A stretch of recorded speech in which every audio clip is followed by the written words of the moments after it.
Hello friends, welcome back to my another video. ছবিখন নিশ্চয় চিনি পাইছেনে? গাঁও অঞ্চলৰ মানুহে ভয় খোৱা বস্তু দেই। কাঠফুলা সম্পূৰ্ণ বৈজ্ঞানিক আৰু জৈৱিক পদ্ধতিৰে কৰা কাঠফুলা। আহকচোন কাঠফুলা কেনেদৰে বনাই খাব পাৰি তাৰ বিষয়ে আজি জানো।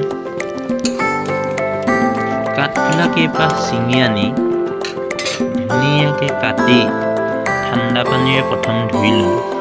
তাৰপিছত কেৰাহী এখনত 15 মিনিটমান বইল কৰাৰ পাছত কাঠফুলাখিনি এনেদৰে কাঢ়ি লৈ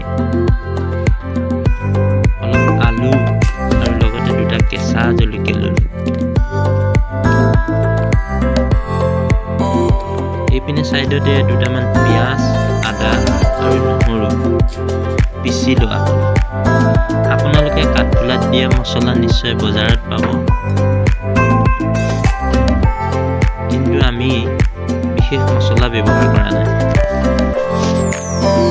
প্ৰথমে এনেদৰে কেৰাহীখন গৰম কৰি সৰিয়হৰ তেল অকণমান কেৰাহীত ঢালি ল'লোঁ।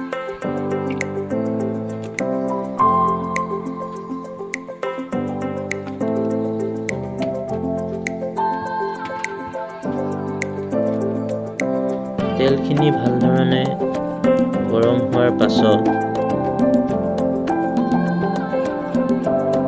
ৰেডি কৰি ৰখা পিঁয়াজ আৰু আদা নহৰু পেষ্টটো কেৰাহীত এনেদৰে দি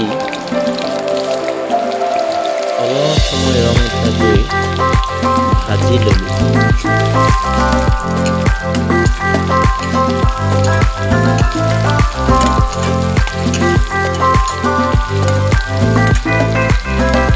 বৰ্তমান সময়ত বজাৰত বিভিন্ন ধৰণৰ কাঠফুলাত দিয়া মছলা পায়, আপোনালোকে সেই মছলা ব্যৱহাৰ কৰিব পাৰে। মই কিন্তু ইয়াত বিশেষ মছলা ব্যৱহাৰ কৰা নাই। অকণমান হালধি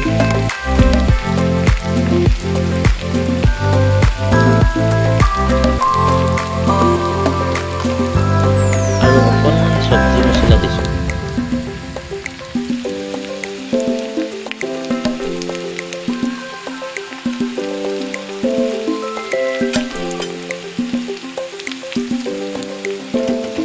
মছলাখিনি এনেদৰে ভালধৰণে ভাজি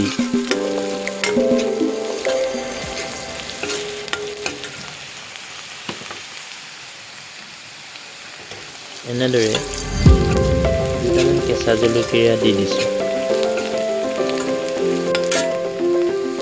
তাৰপিছত পানীৰ পৰা টুকি ৰখা কাঠফুলাখিনি এনেদৰে ঢালি দিলোঁ। কাঠফুলা আৰু মছলা ইয়াত মিশ্ৰিত।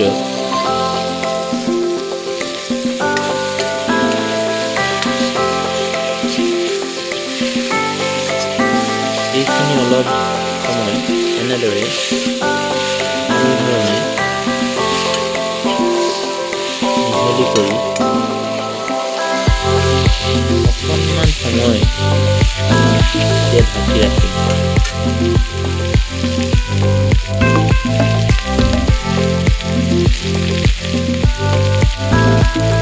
প্ৰয়োজন অনুসৰি নিমখ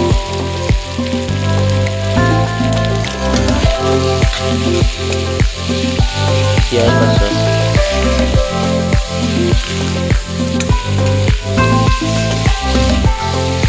কাঠফুলাখিনি এনেদৰে লৰাই দি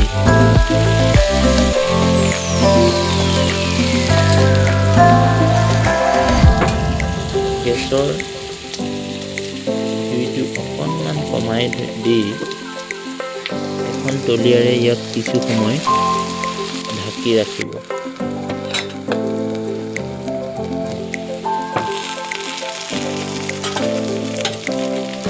চাব যাতে কাঠফুলাখিনি ভালদৰে সিজিছে। সিজাৰ পাছত অলপ ৰং উঠিব আৰু ইয়াৰ পিছতে আমি অলপ আলু কাঠফুলাখিনিত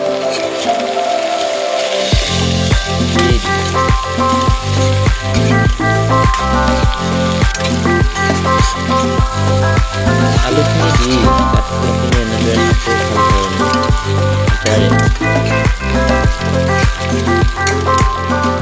লৰাই দিম।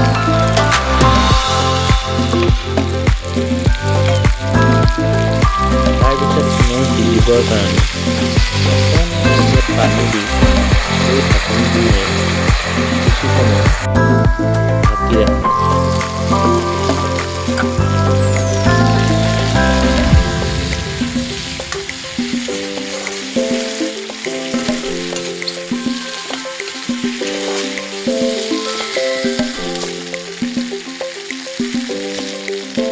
এনেদৰে আপোনালোকে হেতাৰে চাব যে আলুবিলাক সিজিলে নাই।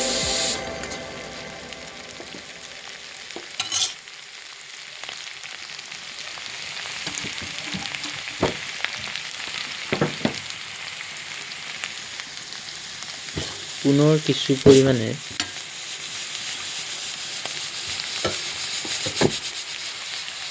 পানী ইয়াত ঢালি দি আকৌ কিছু সময়ৰ কাৰণে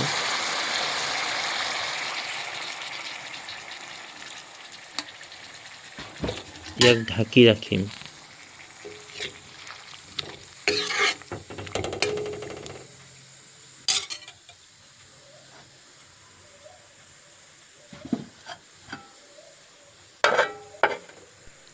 পোন্ধৰ মিনিটমান সময় ইয়াক ঢাকি ৰখাৰ পিছত আমাৰ কাঠফুলা খাবৰ কাৰণে ৰেডি হৈ গ'ল।